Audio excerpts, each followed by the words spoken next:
또 주의 말씀 앞에 함께 섭니다. 주의 성령께서 이곳 가운데 함께 하시고 하나님의 임재로 붙들어 주십시오. 말씀이 말씀되게 하실 예수 그리스도 이름으로 감사하며 기도드렸습니다. 아멘. 오늘도 여러분들이 목장을 해보시면 설교 요약지에 그렇게 아마 써 있을 겁니다. 하나님의 말씀이 하나님의 말씀으로 베풀어지는 곳에 하나님이 역사하신다. 그리고 하나님의 말씀으로 듣고 삶으로 가져가 적용하는 사람에게 하나님이 역사하십니다 라고 적혀 있을 겁니다. 설교를 준비할 때마다 꼭 제가 그걸 쓰고 또 제 것으로 삼습니다. 오늘도 말씀이 하나님의 말씀으로 여러분이 잘 들려지기를 주의 이름으로 축복합니다. 작년에 교회 건물 우리 뒤에 있는 40평짜리 우리가 이제 주방으로 쓰기 원하는 공간, 우리가 6월달쯤 리모델링을 시작을 했기 때문에 이미 화가선생님이 만든 막 그 밭에 우리가 주차장을 쓰려고 하는 곳에 화초가 꽃이 다 피어 있었어요. 그래서 꽃이 피어 있는 걸 옮길 수도 없으니까 기다려달라. 그래서 제가 이제 1년을 기다리고 이제 주차장을 좀 더 이렇게 확보를 하려고 미리 좀 말씀을 드리고 이제 막 싹이 이만큼씩 났어요. 그걸 다 파서 저 안쪽 아파트 경계에 있는 그 앞으로, 또 크기 이만큼은 또 우리 교회 땅이 아니에요. 이렇게 비스듬하게 그쪽으로 저희가 이제 밭을 다 일구어서 이렇게 다 옮겨 심는 걸 했고, 아마 다음 주에는 이쪽 밭에 또 파를 심어 놓고 옮기지 않으신 분, 그 파도 어제 또 말씀을 좀 드렸어요. 이쪽으로 좀 옮기겠습니다. 그래서 또 장소를 보여드리고 허락을 얻었는데, 그래서 삽으로 다 파고 그리고 이제 그걸 옮겨 심는데 장소가 조금 부족했던 모양이에요. 아이리스를 이제 제일 먼저 파 옮겨 심는데, 제가 살부로 일구지도 않은 좀 푹 꺼진 땅에 그냥 아이리스를 막 이렇게 옮기고 있는 거예요. 그걸 본 제 반응이, 아니 그걸 그렇게 심어서 되겠냐고, 땅을 좀 새로 파서 흙을 다 돋군 다음에 편편하게 해서 심어야 되지 않겠냐고. 그러면서 일한 사람도 무한하게 만들고 또 힘이 빠지게도 하는 거죠. 제가 그 다음 날은 별관 물탱크실에 제가 이게 접는 의자, 아끼는 의자들이 있어요. 그 의자를 이제 8개를 보관해놨다라기보다는 그냥 대충 치워놨어요. 근데 요즘 수도 계량기가 물이 나와서 물탱크실로 들어가는 땅 속에 있는 그 관이 무슨 이유인지 막혀서 물이 안 가요. 그래서 지금 지붕 위로 이렇게 파이프를 날려서 물탱크 물을 받고 있기 때문에 물이 다 찼는지 얼마나 떨어졌는지 수시로 그걸 확인하다 보니까 불편했던 모양이에요. 그래서 그게 다 사다리를 피느라 이걸 이제 한쪽 구석에다가 이렇게 치운다고 치운 게 제가 보기에 마뜩지 않은 거죠. 막 쌓아놓으면서 이 의자 다리에 막 흙 묻은 것들이 다른 의자에 포개져 가지고 좀 엉망이 됐어요. 그걸 제가 보고 보란 듯이 의자를 막 꺼내면서 햇볕에 이렇게 막 말리면서 막 탁탁 내려놓는 거죠. 그러면서 투덜거리고 막 심통을 부리는 거예요. 제가 이걸 이렇게 하면 어떻게 하냐고. 그 다음날 새벽 금요일 제 큐티 묵상 적용 중에 하나가 뭐였냐면, 일 고까짓 게 뭐라고, 2시간마다 큐티 알람이 울릴 때마다 10번씩 되뇌이며 나의 일의 기준이라는 칼, 이거 또 그 일의 기준 때문에 다른 사람을 판단하는 이것과 싸우겠습니다. 이게 저의 적용 점 중에 하나였었습니다. 원함이 없는 것이 아니라 간절해요. 근데 내 원함에 관계없이 참 내 성품이나 내 태도가 별로일 때가 너무 많은 거예요. 제 자신에 대해서 한 주간을 이렇게 말씀을 묵상하면서 지나오면서 어떤 게 좀 깨달아졌냐면, 물고기 잡으라고 그물을 들리고 그리고 배 태워서 바다로 내보냈더니 잡으라는 고등어, 갈치, 조기 이거 안 잡고요, 하늘에 날아다니는 갈매기를 잡고 앉아 있는 거예요. 제가 여러분 한번 생각해 보세요. 얼마나 기가 막히겠어요. 기도만 하면 하나님 사랑하겠습니다, 사랑하기 원합니다, 기도만 하면 하나님 정말 영혼을 사랑하고 사람을 잘 살리는, 그게 너무 간절한 거죠. 이 기도 빼면 하는 기도가 별로 없는 것 같은데, 정작 하는 짓은 딴 짓에 너무 많은 시간과 마음을 빼앗기고 있는 거예요. 사랑하라고 결혼을 시키고 가정을 주고 자녀를 주고 가족을 주고 곁에 사람들을 주었더니, 물고기 잡으라고 바다에 내보냈더니 하늘에 날아다니는 갈매기 잡고 앉아있는 저처럼, 여러분들도 미움만 잡고 앉아있고 원망만 붙잡고 앉아있는, 딴짓을 하는 그런 삶이 우리에게 참 너무 많지 않은가 라고 하는 거죠. 여러분, 예수님께서 이 땅에서 공생의 사역을 하실 때 여러 가지 사역을 하셨죠. 그런데 예수님의 이 땅에서의 모든 사역과 삶을 한 줄로 딱 요약한 리차드 니브라는 신학자가 있는데요, 이분의 견해에 많은 학자들이 동의해요. 그게 뭐냐면 하나님 아버지 하나님에 대한 절대적인 충성이라는 거예요. 예수께서 하신 모든 일들을 딱 한 줄로 묶을 때 하나님 아버지에 대한 절대적인 충성, 하나님 아버지에 대한 절대적인 순종, 하나님의 말씀에 대한 절대적인 순종이라는 거예요. 이게 예수께서 하신 모든 사역의 총합이다 라고 하는 것입니다. 십자가를 향하여 사시는 예수님의 삶의 방향을 말하는 것이고, 십자가를 지는 것을 말하는 것이고, 십자가에 매달리는 것을 말하는 것이고, 또 십자가에 죽는 것을 말하는 것이겠죠. 왜 그럴까요? 한 생명을 살리는 것 때문에 그렇다라는 거죠. 단지 종교적인 열심이 아니라 예수님의 아버지 하나님을 향한 절대적인 순종과 충성은 어떤 식으로 나타났냐면, 한 영혼이나 한 생명을 살리기 위한 지극한 사랑과 십자가를 마다하지 않으시는 무모할 만큼의 그런 사랑이라고 할 수 있다라고 하는 거죠. 예수님은 항상 생명을 보시는 거예요. 항상 영혼을 보시고 사람을 보시는 거죠. 항상 그의 존재, 그의 현재적인 삶의 절망, 그게 어떤 것인지를 살피고 그게 중심이 가 있다라고 하는 거죠. 그는 정말 살아있는가? 그의 영혼은 구원을 받았는가? 그는 정말 삶이 기쁘고 그가 지금 사는 길로 가고 있는가, 아니면 죽음의 길로 가고 있는가?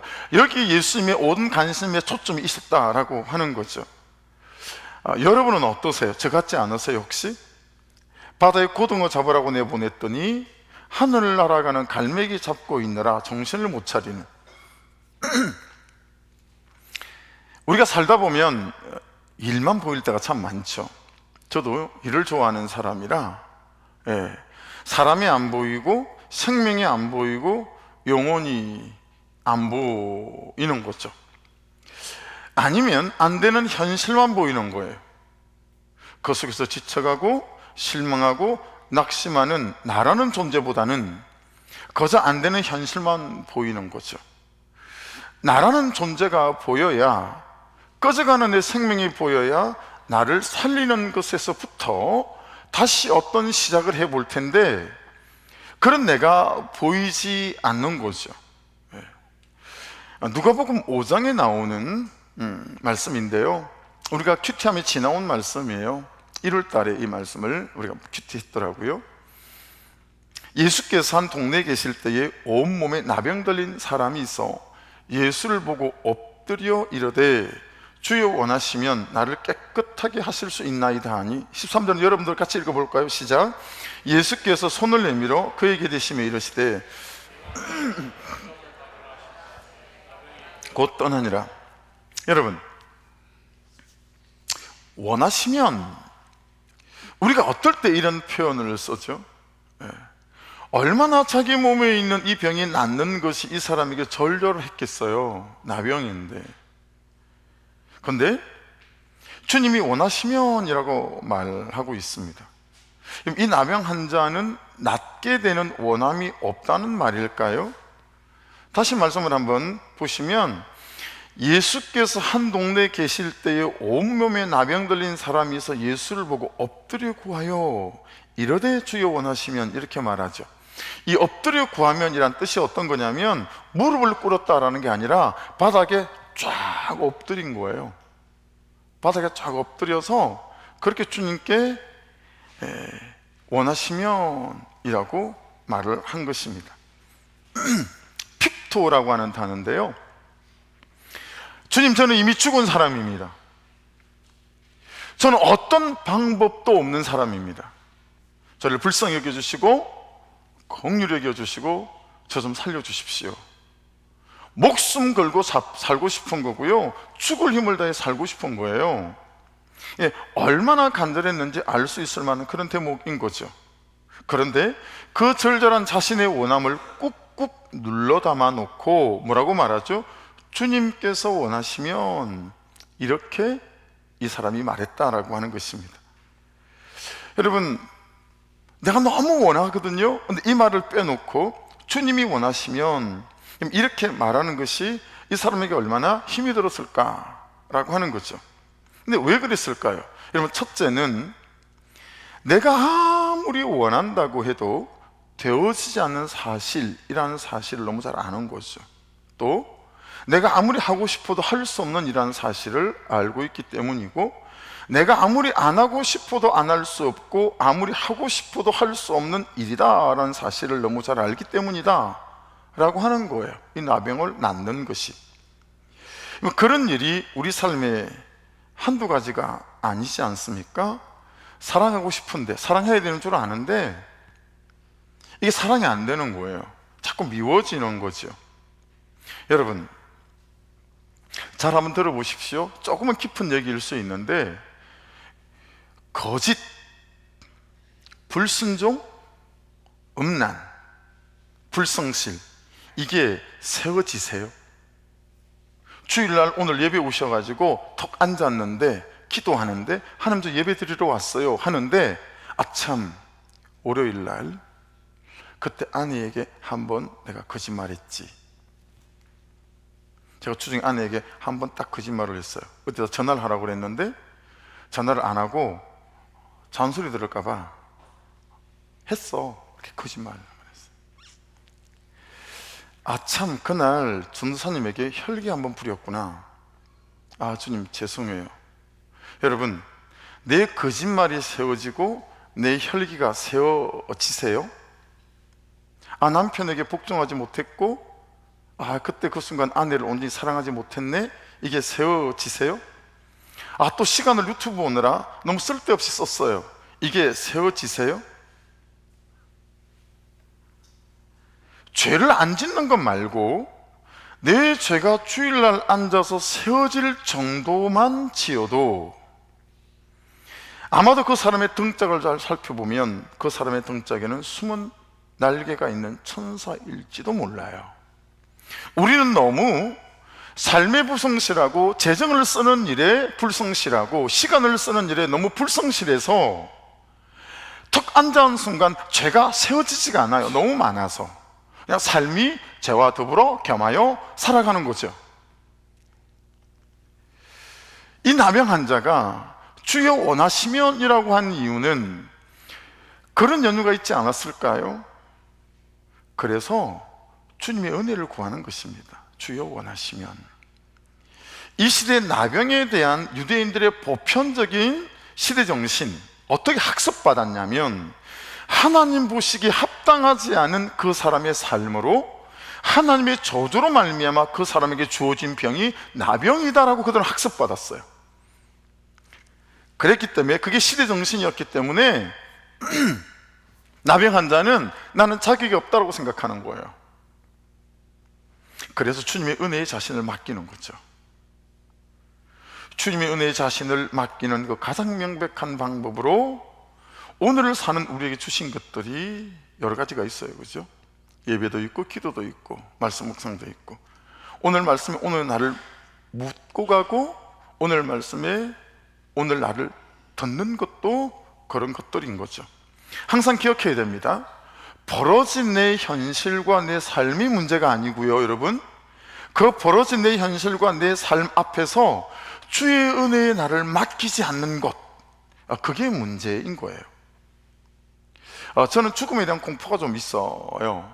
여러 번 죽을 고비를 넘겨서 그런지. 근데 제가 잘 따져봤어요. 근데 사실은 죽음에 대한 공포가 아니더라고요. 죽음에 대한 공포가 아니라 이쯤에서 이대로 죽으면 안 되는데 라는 공포였었어요. 토요일 날 오전에 몸이 너무 안 좋은 거예요. 어제 오전에 저는 큰 병원에 의사 선생님하고 마주 앉아서 어디가 아파요? 네, 어디가 아파요 라고 상담하는 도중에 제 몸에 증상이 시작이 됐어요. 그래서 이 병원 자체가 의사 선생님이 당황을 해가지고요, 자기들 병원의 앰뷸런스에 저를 실어서 막 쫓아왔어요. 들것에 실어서 앰뷸런스에 실어가지고요 대학병원으로 이동해 본 적도 있어요. 그러니까 그 느낌을 알아요. 5분 뒤에 죽을 것 같은데? 이런 느낌을 알아요. 근데 제가 잘 따져보니까 그런 게 아니더라는 거죠. 토요일 오전도 약간 그런 느낌이 있는 거예요. 안 되겠다. 마침 아내랑 또 교육자들이 다 세미나를 갔었기 때문에 그래서 밥을 먹으러 나가서 밥을 좀 배를 채우면 좀 항상 낫더라고요. 그래서 이제 밥을 먹고 오는 데에 차도가 없는 거예요. 운전을 하고 오다가 울컥 매착 없이, 이런 말 쓰세요? 매착 없이. 우리 시골에서는 이 말을 잘 써요. 이유 없이, 어떤 연고 없이, 그냥 매착 없이 울컥 눈물이 나는 거예요. 그러면서 다시 이 고백을 한 거예요. 하나님, 이쯤에서 이대로 죽으면 안 됩니다. 저 너무 사랑하지 못하고 사는 사람이 많은 거예요. 제가 아내를 되게 많이 고생을 시켰나 봐요. 죽을 것 같으면 아내가 제일 먼저 생각나는 것 같아요. 미안해가지고. 하나님, 제가 사랑하지 못하고 산 사람들이 너무 많아요. 아내도 아이들도. 하나님, 너무 거룩하게 살아보지 못해서 제 자신에게 너무 미안하고요, 하나님, 목사도 안 목사로 제가 제대로 살지 못한 것 같아서 성도들에게도 되게 미안해서 하나님, 이쯤에서 이대로 죽으면 저 안 되는데 조금 더 기회를 주시면 더 사랑하고 더 거룩하게 살고 좀 목사답게 살고 난 다음에 저 좀 데리고 가시면 안 될까요? 이런 고백이 되어지는 거예요. 대장암 사기로 죽기 직전에 온몸에 암이 퍼진 그런 말기암 환자가 죽기 일주일 전에 신부님을 찾아온 거예요. 신부님을 와랍게 안고 막 흐느끼면서 이분이 하는 말이, 신부님, 저는 이제 곧 죽을 것 같은데 일주일 뒤에 이분이 죽었어요. 저 남편한테 하나도 안 미안해요. 왜 안 미안하냐고 신부님이 물으니까, 남편은요, 결혼돼서 사는 날 동안 저를 사랑해 준 적이 별로 없는 것 같아요.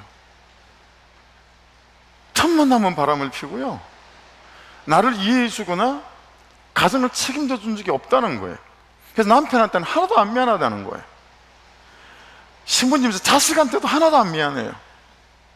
대학까지 빌딩 청소해 가고 식무살이 해가면서 애들 다 대학까지 공부시키고 이젠 자기 밥그릇 다 찾아서 먹을 수 있을 정도로 만들어줬으니 저 자식들한테도 하나도 안 미안해요. 근데 신부님, 저는 제 자신한테 너무 미안해요.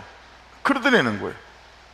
저는 한 번도 제 자신을 위해서 47년을 살면서 맨날 고생만 시켰지 자기가 좋아하는 고기 한 번 제대로 사준 적이 없고, 그 예쁜 옷도 자기에게 한번 살펴본 적이 없고, 좋은데 자기 자신을 구경 한번 제대로 시켜본 적이 없다라는 거예요. 그렇게 고생하고만 살았는데 덜컥 병이 들어서 죽게 생겼으니 저 제 자신한테 너무 미안해요. 이대로 죽으면 저 제 자신한테 미안해서 어떡하죠, 신부님? 이렇게 말하더라는 거예요. 이리 말씀드리기가 대단히 조심스럽지만 혹시 우리는 이분과 반대 아닐까? 너무 자기 하고 싶은 대로 살아가지고 자기에게는 안 미안하고 오히려 주신 사람들과 내 삶에는 너무 미안한 거예요. 주여 원하시면 나를 깨끗게 하실 수 있나이다. 이 나병 환자의 말에 예수님이 어떻게 대답하셨냐면 13절 같이 다시 한번 읽을게요. 예수께서 손을 내밀어 그에게 대시며 이르시되 내가 원하노니 깨끗함을 받으라 하신데 나병이 곧 떠나니라. 너 지금 나한테 너의 나병이 낫기를 원한다고 물었니? 그러고 말고, 내 원하고 말고, 야, 너보다 내가 더 너의 나병이 낫기를 원해. 이게 여러분 예수님의 마음이었어요. 질문하고 싶은 거 없으세요? 전 생기던데요. 그런데 왜요? 그런데 왜 이렇게 두시는 거죠? 전 이 질문이 그냥 생기더라고요. 아마 너무도 어려운 인생의 고난을 지나가고 있는 분들이 있다면 아마도 여러분도 저처럼 그런데 왜요? 왜 가만두시는 거예요? 그렇게 원하신다면서 이런 질문을 할 수밖에 없지 않겠냐라고 하는 거죠. 근데 여러분 오늘 말씀을 따라가다 보면 참 하나님께서 어떻게 나의 존재와 내 삶을 세워가기 원하시는지 그 아버지의 마음이 너무 잘 읽혀요. 내가 원하오니 깨끗함을 받으라 하신데 나병이 곧 떠나니라. 여러분 그 자막에 보이는 깨끗함을 받으라 카다리조라고 적어놨죠. 이게 여러분 무슨 의미냐면 벼가 있어요. 보리가 있고 시금치가 있고 상추가 있고 사과도 있고 복숭아도 있어요. 이 과일들이 시원찮은 거예요. 그런데 그 과일들을 정결케 하는 것이 아니고 이 벼가 서 있는 논이라고 하는 땅, 이 보리가 서 있는 밭이라고 하는 땅, 이 복숭아가 서 있는 과수원이라고 하는 땅, 이 땅 자체를 깨끗게 하신다라는 의미가 카다리조예요. 그러니까 여러분 지금 예수님은 단지 그의 나병이라고 하는 질병 이것 말고 그의 삶 전체를 깨끗게 하시기 원하신다라고 하는 거예요. 여러분 우리의 고난은 하나님께서 그렇게 쓰세요. 그래서 우리의 삶 전체를 깨끗하게 하셔서 이 시간 이후에 우리의 삶이 정말 우리의 존재가 감격이 있는 존재와 삶으로 살아가게 만드는 것이 우리 주님의 뜻인 줄로 믿습니다. 그래서 내 존재뿐만 아니라 나라는 존재가 서 있는 삶이라는 땅까지 깨끗하게 하셔서 존재도 삶도 제자리를 찾게 하시는 은혜라는 이름의 하나님의 고집이 우리의 멱살을 붙들고 우리로 하나님의 영광의 찬송이 되게 하시기까지 우리를 만들어 가시는 과정이다라고 하는 거죠. 오늘 본문도 그렇게 시작합니다. 43절 같이 한번 읽겠습니다. 시작. 이에 12회를 혈루증으로 앓는 중에 아무에게도 고침을 받지 못하던 여자가, 혈루증은 그 당시에는 불치병으로 알려진 하이마리스라고 하는 병이에요. 만성 자궁 출혈입니다. 이 불치병을 자그마치 12년 동안 알아왔습니다. 여러분 불치병의 고통이 어떤 건지 아십니까? 이 불치병의 고통은요 알아온 세월도 고통이고 지금 앓고 있는 지금도 고통이에요. 근데 훨씬 이분들에게 고통은 뭐냐면 언제까지 이 불치병을 앓아야 할지 남아있는 세월이 가장 큰 고통이래요. 사람을 고통스럽게 하는 것은 지나온 현실보다, 지나가고 있는 현실보다 남아있는 현실이다라는 거예요. 계속 이렇게 살아야 하나? 계속 이런 사람과 남편이라고 얼굴 마주하고 살아야 하나? 계속 이런 처지와 현실 속에 내가 살아야 하는 거야? 이런 거죠. 여성들이 겪는 만성 자궁 출혈, 그러면 나와 너무 상관이 없게 느껴지죠. 근데 여러분 만성 자궁 출혈 이렇게 하지 말고 이걸 불치병 이렇게 바꿔버리면 나와 상관이 있게 됩니다. 여러분들에게는 불치병이 없으십니까?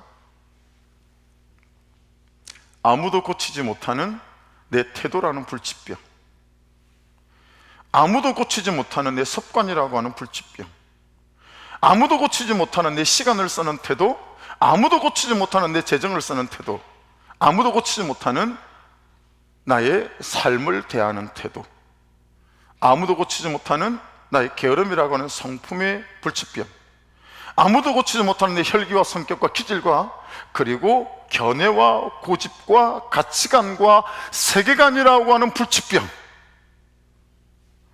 이 여인은 그래도 고칠 생각이 있어서 자기를 드러내고 자신을 고칠 병원을 12년 동안 찾아다녔대요. 근데 우리는 우리를 고칠 생각이 별로 없어 보인다. 여러분은 여러분의 성품을 고치고 싶어서 한 끼 금식해 본 적이 있으세요? 내 아내를 대하는 내 태도가 너무 아니어서 야, 이렇게 남아있는 세월은 살 수 없겠다 싶어 아내를 대하는 내 태도, 남편을 대하는 내 태도 때문에 한 끼 굶어 본 적이 있으세요? 기도하느라. 저 진짜 어떡한데요? 계속 이대로 살 수는 없겠는데. 자녀를 대하는 내 태도가 너무 아니어서 하나님이 이런 아버지로 이런 어머니로 계속 살 수는 없을 것 같아요. 그래서 어떻게 좀 해주세요라고 한 끼 금식하며 내 성품과 내 기질과 내 태도를 가지고 주님 앞에 나가본 적이 있느냐라고 하는 거예요. 더 큰 문제는 무엇인지 아십니까? 우리는 내가 그런 사람인지도 몰라요. 나 정도면 그래도 꽤 괜찮지 않나? 그러고 살아갑니다. 내가 그런 불치병을 가지고 사는지도 몰라요. 내가 그런 불치병으로 얼마나 내 자신과 내 주변의 사람들을 고통스럽게 하고 있는지 모른다니까요. 엑스레이, MRI 찍어야 내 몸속이 보이듯이 말씀이라는 기준 앞에 서야 나를 좀 볼 텐데, 말씀 앞에 정직하고 솔직하게 서지 않으니 내가 보이지 않고 나와 직면할 일이 없고 내 죄가 드러나지 않습니다. 그러니 내가 객관화가 되지 않아요. 그러니 우리는 아무에게도 고침을 받지 못하는 사람이 아니라 아무도 손도 못 대게 하는 사람일 수 있다는 거예요. 내 삶의 방식이든 내 사람을 대하는 태도이든 내 말하는 방식이든 아무도 손을 못 대요. 처방할 수 없는 사람이고 처방이 안 되는 사람이고 처방을 해도 소용이 없는 사람인 거예요. 도훈아, 지훈아, 잘 들어봐봐. 예찬아, 우리 병을 숨기죠. 안 그런 척하죠. 자신을 감추고 자신을 포장하죠. 제 셋째 형님은 아주 젊은 30대의 나이에 간암 직전에 간경변이 왔어요. 그때부터 간호사 출신 형수님이 온 가족에게 알리고 주방에다가 일주일 식단표를 딱 짰어요. 붙여놓고 거실에도 붙여놨어요. 거기 보면 매 끼니 먹는 순서부터 먹는 음식이 깨알같이 일주일 식단이 매주 바뀌면서 적혀요. 그 식단표대로 끼니를 준비를 하셨어요. 없는 살림이니까 형님 식단 따로 가족 식단 따로 만들 수가 없으니까 온 가족이 형님 식단을 따라 식사를 할 수밖에 없는 경우가 되게 많았어요. 고춧가루 없는 김치, 소금이 들어가지 않은 국과 반찬. 처방이 나왔고 처방을 따라 온 가족이 함께 살았습니다. 3년을 치열하게 형수님이 그렇게 식사 준비를 했고 가족이 함께 했고 간경변이 정상으로 되돌아왔습니다. 여러분은 말씀의 처방을 받는 사람들입니까? 누군가가 처방할 수 있는 사람들이십니까? 어떠십니까? 아니면 손도 못 대게 하는, 그저 그런 채로 여전히 자신도 아프게 하고 다른 사람도 아프게 하는 사람들은 아니십니까? 여러분, 예수님이 지금 어디를 가고 계시는 중이었습니까? 우리가 읽지 못한 바로 그 앞에 41절과 42절을 같이 한번 읽어보겠습니다. 시작. 이에 해당 장인 야이로라는 사람이 와서 예수의 발 아래 엎드려 자기 집에 오시기를 간구하니 이는 자기에게 12살 된 외딸이 있어 죽어가미르라. 예수께서 가실 때 무리가 밀려들더라. 지금 막 죽어가고 있는 12살 된 딸이 있는 해당장 야이로라고 하는 사람이 예수님을 찾아왔어요. 예수님, 우리 딸 좀 살려주십시오. 지금 1시가 급합니다. 1시간 뒤에 죽을지 30분 뒤에 죽을지 모르겠으니까 빨리 좀 가주십시오. 이런 거죠. 그 다급하게 길을 가는 중에 12년 동안 혈루병을 앓아온 이 여자가 끼어든 거예요. 12살 된 소녀는 지금 1초가 급하게 죽어가는 아이고, 이 혈루증 여인은 12년간 계속 죽어온, 하지만 지금 당장은 죽지 않는 여인입니다. 그 사이에 예수님이 계신 거예요. 자, 여러분이 현명한 의사라면 지금 당장 죽어가고 있는 사람, 이 12살 된 딸과 죽을지도 모르지만 지금 당장은 죽지 않는 이 12년 동안 혈루병 앓고 죽어오고 있는 이 사람 중에 누구를 먼저 선택하시겠습니까? 여러분, 뭐 볼 것 없이 지금 당장 죽어가고 있는 이 12살 된 소녀 아니겠습니까? 근데 예수님은 이 혈루병 여인 앞에 딱 멈춰 서는 거예요. 뭐 때문일까요?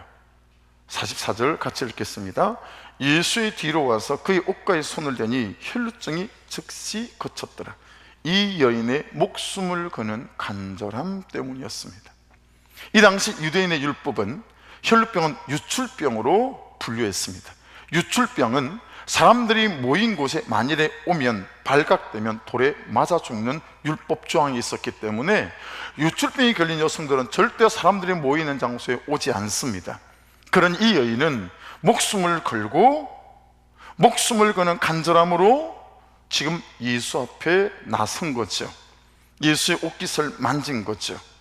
오늘 말씀의 첫 번째 설교 제목은 절대로 죽지 말아라 간절함아 였습니다.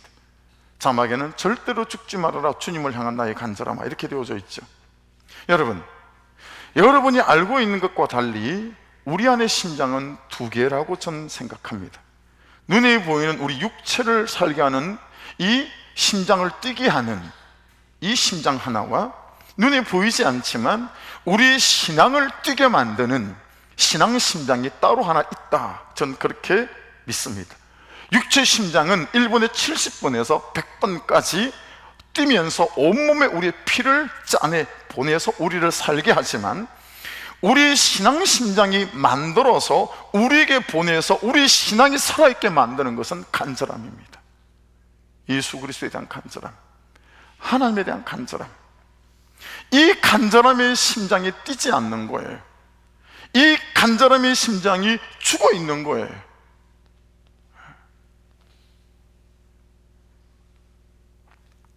사단은 나의 고난을 나의 간절함이 뛰지 않게 한 데 씁니다. 어떻게 그러죠? 이제 끝났어, 이제 방법이 없어, 그래서 더 이상 간절하지 못하게 만들어요. 하지만 하나님은 나의 고난으로 하나님에 대하여 나의 간절함의 심장이 뛰기를 원하세요. 여러분, 고난과 연단이 오실 때 사단이 나의 고난을 이용하여 나의 심장 뛰기를 멈추지 않게 만드는, 오히려 그때에 더욱더 간절함으로 하나님을 붙잡을 수 있는 은혜가 있기를 주의 이름으로 축복합니다. 주님이 이 여인의 무엇을 보신 것입니까? 마가복음 5장 28절에는 누가복음 8장에 기록되지 않는 말씀을 이렇게 마가가 기록했습니다. 이는 내가 그의 옷에만 손을 대어도 구원을 받으리라 생각함이려라. 이 여인의 간절함이죠. 마태복음 9장 21절에는 이는 제 마음에 그 구도만 만져도 구원을 받겠다 함이라. 그래서 여러분, 이렇게 붙잡은 게 아니에요. 이렇게 붙잡은 게 아니고, 여러분 이거 큐티 할 때 말씀 나눴죠? 그냥 스친 거예요. 스치기만 해도 낫겠다라고 하는 그 믿음이 이 여인에게 있었다라는 거예요. 여러분, 이 여인은 혈루병 때문에 어떻게 살아왔습니까? 자, 마가복음 5장 26절은 이렇게 말합니다. 많은 의사에게 많은 괴로움을 받았고 가진 것도 다 허비하였을 때 아무 효용이 없고 도리어 더 중하여졌던 차에, 여러분 이 여인의 간절함이 죽어왔던 현실과 죽어가고 있는 현실과 죽어가야 하는 현실을 이긴 거죠. 여러분, 여기 주님을 향한 간절함의 심장이 뛸 수 있기를 주의 이름으로 축복합니다. 주님 편에서 본다면, 보세요, 여길 보세요. 주님 편에서 본다면 이 다급한 중에 이 여인에게 발걸음을 멈춘 이유는, 이 여인에게는 이 순간이 예수님을 만날 수 있는 마지막 기회일 수도 몰랐기 때문이에요. 우리의 대단한 오해와 착각은 내일도 기회가 있을 거라는 오해예요. 언제나 기회가 있을 거라는 착각입니다. 저에게 죽음에 대한 공포가 있는 게 아니라니까요. 이렇게 사랑 못하다가, 이렇게 죄 짓다가, 이렇게 불순종하다가 이쯤에서 이대로 죽으면 안 되는데 라는 공포심이 있다고요. 그러니 지금 주님에 대하여, 지금 아내와 남편에 대하여, 지금 내 삶에 대하여 간절해지는 은혜가 있기를 주의 이름으로 축복합니다.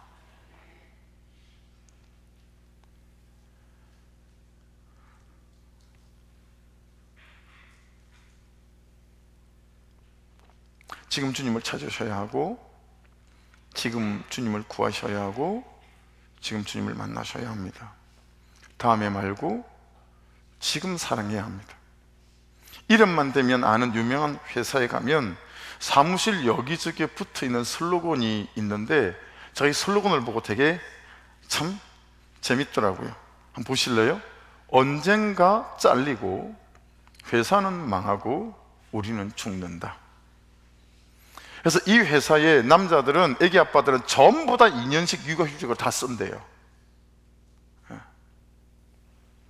주님을 모르는 그들도 아는 이 뻔한 사실을, 그래서 지금에 성실하고 지금을 사랑해야 된다는 이 사실을 예수 믿는 우리가 모르고 살아간다는 건 말이 되겠습니까? 여자 고등학생 하나가 약국에 들어와서 약사에게, 아저씨, 짜증날 때 먹는 약 하나 주세요. 그런 약 있어요? 그러니까 또 이 약사가요, 당연히 있지, 우리 약국을 뭘로 보고? 그러면서 알약을 하나를 내줘요. 뭔지 보니까 엄마 따라온 애들이 칭을댈 때 달래느라고 주는 그런 알사탕 있잖아요. 그거 준 거예요. 이게 뭐예요? 야, 너 우수 고객이라 이렇게 그냥 주는 거야. 아무한테나 주는 게 아니야. 한번 잡숴봐. 그러면서 약사 선생님이 주는 거예요. 얼만데요? 공짜로 주는 거죠? 비싼 거야. 얼만데요? 기밀사항이야. 그거 말을 안 했어요. 이 학생이 알약을 먹고 나더니, 아저씨 혹시 그런데 이런 알약은 없어요? 무슨 알약? 하나를 딱 먹고 한숨 자고 일어나면 한 20년쯤 시간이 지나버리는. 왜 그러냐면 가족이 없어요. 고아예요. 혼자 사니까 삶이 너무 버거운 거예요. 그러니까 하나를 먹고 20년 지나서 어른이 딱 돼 있으면 너무 좋겠는 거예요, 이 학생은. 그래서 그런 알약을 물어보는 거예요. 근데 이 약사 대답이, 당연히 있지. 좀 비싸. 얼마나 비싸요? 기밀사항이야. 그러고 지나요. 여러분, 이 여학생이야 어린 여학생이라는 신분으로 자신의 현실에서 아무것도 해볼 수가 없어서 어른이 되고 싶어서 그런다지만, 여러분, 우리는 혹시 그런 약이 있으면 오히려 20년 전으로 돌아가고 싶은 마음이 있는 분들이 여기 많지 않을까요? 왜요? 20년 전으로 돌아가서 지금에 와서야 후회하는 이 삶을 그때부터 안 살고 싶어가지고. 그런데 여러분, 그런 약을 먹을 거 없이, 다시 그 험한 세월을 20년이나 돌아갈 것 없이 주님이 간절해지는 지금이 되어지고, 그 살아계신 주님이 나를 사로잡기 시작하면, 여러분, 지금부터 내 존재와 내 삶은 전에 살아보지 못했던 감격이 있는 인생이 되어질 줄 믿습니다.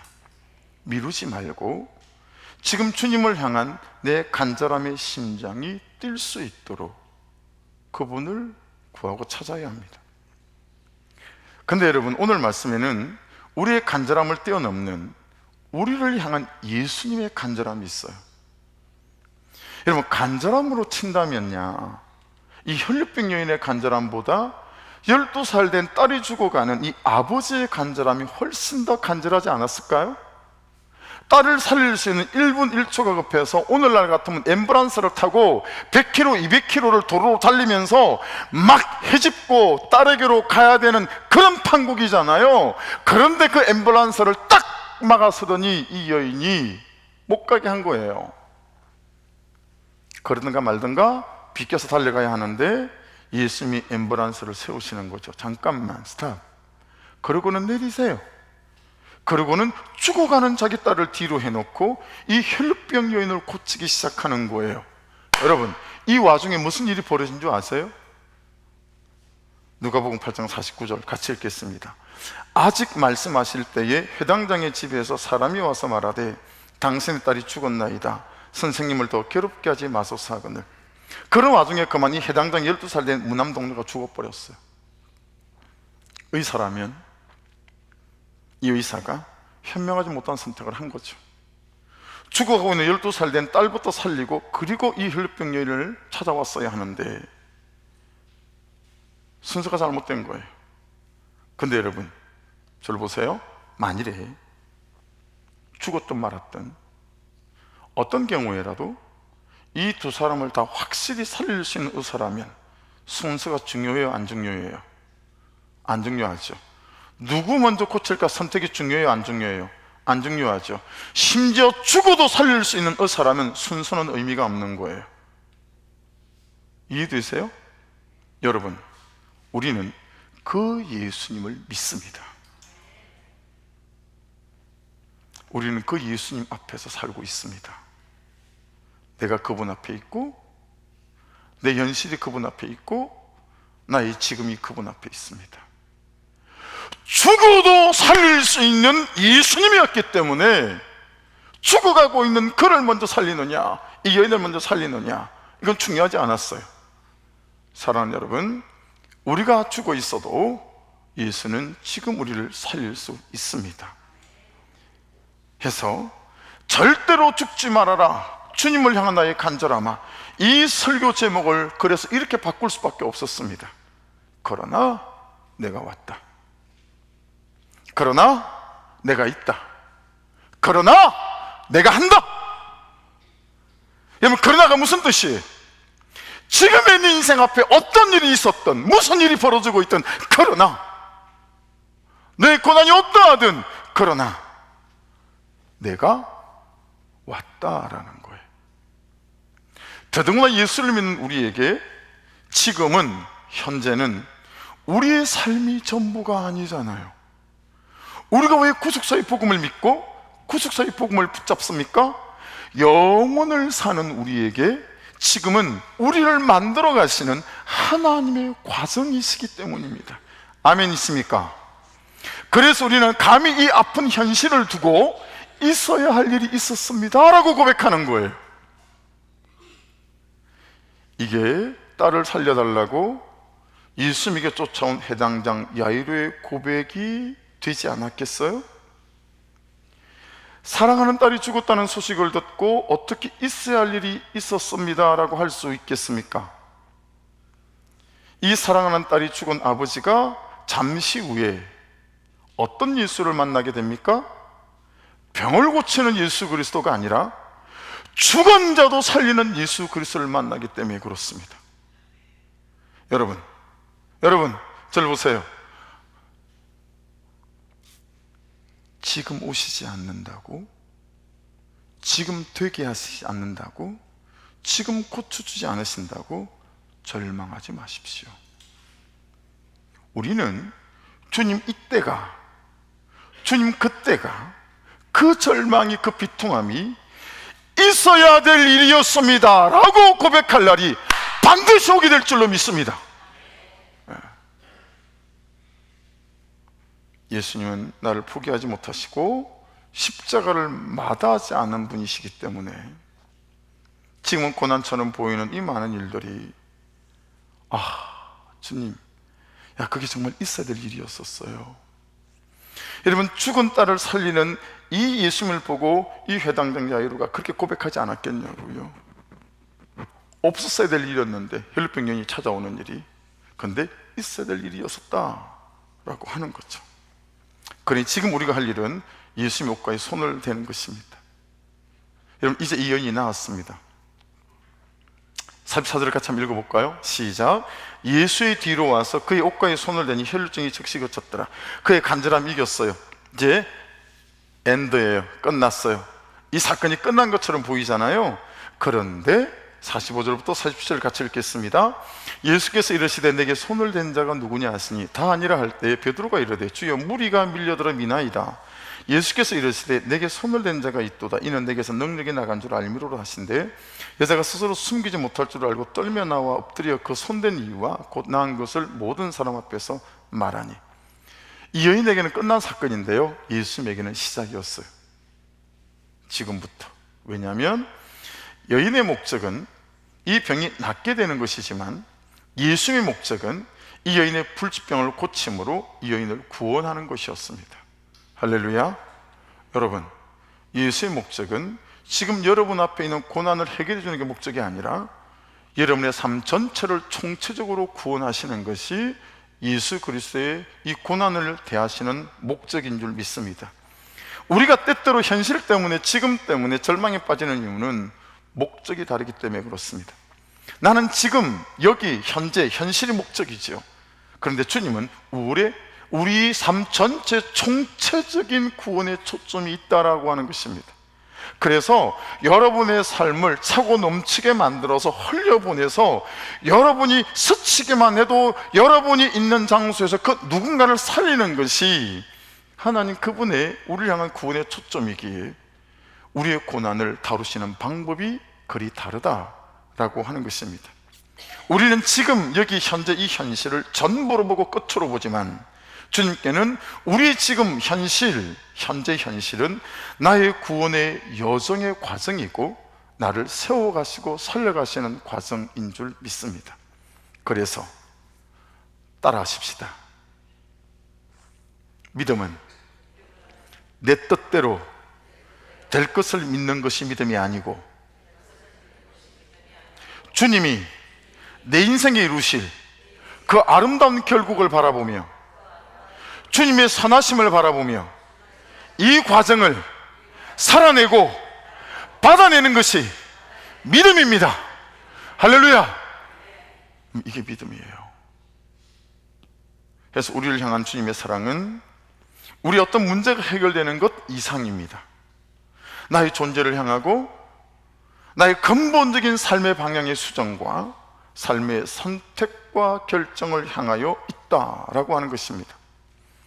어떤 성도님은 저를 찾아와서 목사님, 기도 부탁했던 그 현실적인 문제, 지금 문제가 해결이 됐어요.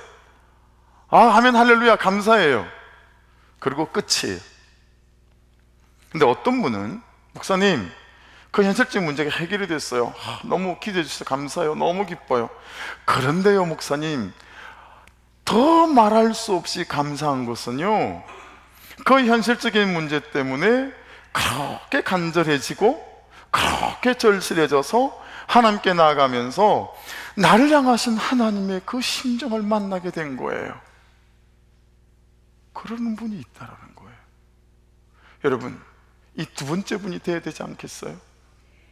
이 사람은 그 다음에 어떤 고난이 오더라도 이제 그 고난을 밟고 뛰어넘을 수 있는 충분한 은혜가 그에게 생기게 된 겁니다. 그래서 우리는 이런 말도 안 되는 말을 하고 삽니다. 따라해 보십시다. 고난이 축복입니다. 아멘이십니까? 하나님은 창조로 우리를 한번 만드시고, 제가 한 1, 2주일간에 깨닫게 된 것 같아요. 하나님은 창조로 우리를 한번 만드시고 고난으로 우리를 또 한번 만드십니다. 그리고 깊은 죄로 또 한번 우리를 만들어 가십니다. 이 구조를 여러분들이 깨달을 수 있으려나 잘 모르겠지만 저는 그렇게 하나님은 계속해서 우리를 창조해 가신다고 믿습니다. 우리가 주님을 바라보고만 있다면 말입니다. 성경은 고난을 삶에서 제거할 대상으로 보지 않습니다. 여러분, 저를 보세요. 앞으로 한 2분간만 이 말씀들을 새겨들어 주십시오. 성경은 고난을 삶에서 제거할 대상으로 보지 않습니다. 하나님을 만나고 하나님의 말씀을 듣는데 집중할 수 있는 수단적 사건으로 보십니다. 그래서 고난 중에 여전히 불순종하고 사는 나를 보고 여전히 죄짓고 사는 나의 죄악을 봐야 된다라고 말씀합니다. 성경은 고난을 즉각 해결할 수 있는 일도 아니고 피할 대상도 아님을 가르칩니다. 하나님께로 나를, 하나님께로 나의 삶을 가져가는 하나님과의 독대 시간, 단독자 대 단독자의 시간으로 본다는 것입니다. 나를 향하신 하나님의 간절함과 하나님을 향한 나의 간절함이 만나는 시간입니다. 고난 가운데 묵상해야 할 대상은 고난 자체가 아니라 자기 자신의 죄악임을 가르치고 있습니다. 이것이 삶의 문제를 해결하려고 하는 신앙생활에서 내 삶의 문제를 해석해 나가는 신앙생활로 바꿔가는 것입니다. 안타까운 것은 우리가 이것을 믿음으로 미리 못 본다는 거죠. 삶의 문제가 해결되고 난 뒤에야 그 과정이 보인다는 것입니다. 그러니 여러분, 말씀을 통해서 보셔야 합니다. 목장에서 다른 사람들의 묵상 간증을 통해서 듣는 것이 얼마나 중요한지 모릅니다. 보세요, 그 목장에서 누군가 나누는 죄의 고백이, 나눔이 나에게 예방주사가 되는 거예요. 안 가본 길을 걸어갈 수 있는 지도를 얻는 것이고, 안 가본 길을 걸을 수 있는 나침판을 얻는 거예요. 그러니 간절히 부탁드립니다. 목장에서 나의 성공담을 나누는 것을 조심하셨으면 좋겠습니다. 안타까운 마음에 방법을 가르쳐 주려고 애쓰지 않으셨으면 좋겠습니다. 그냥 나의 실패를 나누세요. 나의 문제를 나누시고, 나의 죄를 나누시고, 나의 아팠던 아프고 있는 현재의 삶을, 그 과정을 나누십시오. 그게 혈육병을 고치는 약재료가 되고 하나님께 대하여 죽은 심장을 뛰게 하는 약재료가 되어집니다. 왜냐하면 우리는 지금 주님 안에서 빚어지고 있는 중이고, 하나님은 은혜 안에서 우리를 만들어 가고 계신 중이기 때문에 그렇습니다. 예수님의 목적은 불치병을 통하여 이 여인을 구원하는 것이고, 우리의 고난을 통하여 우리를 하나님의 사람으로 살게 하시는 것입니다. 누가복음 8장 49절 다시 읽고 말씀을 정리합니다. 아직 말씀하실 때에 해당장의 집에서 사람이 와서 말하되 당신의 딸이 죽었나이다. 선생님을 더 괴롭게 하지 마소서 하거늘. 해당장의 이 야이로의 딸이 죽었다고 말하는 이 사람들의 말은 사실이죠. 바른 말이죠. 맞는 말이죠. 하지만 더 중요한 게 있습니다. 그들의 말이 맞는 말이고 바른 말이지만, 여러분 현실을 보고 누가 와서 야 어렵겠다, 야 맞는 말이에요, 바른 말이에요. 근데 더 중요한 건 뭐예요? 예수님이 누구냐라고 하는 거예요. 내가 누굴 믿느냐라고 하는 거예요. 그 예수님이 뭐라고 말씀하십니까? 그러나 내가 왔다. 할렐루야. 그러나 내가 있다. 할렐루야. 그러나 내가 하겠다 라고 하는 것입니다. 그 예수님이 저와 여러분의 구주십니다. 기도하겠습니다. 말씀 붙잡고 같이 한번 기도합니다. 맞죠?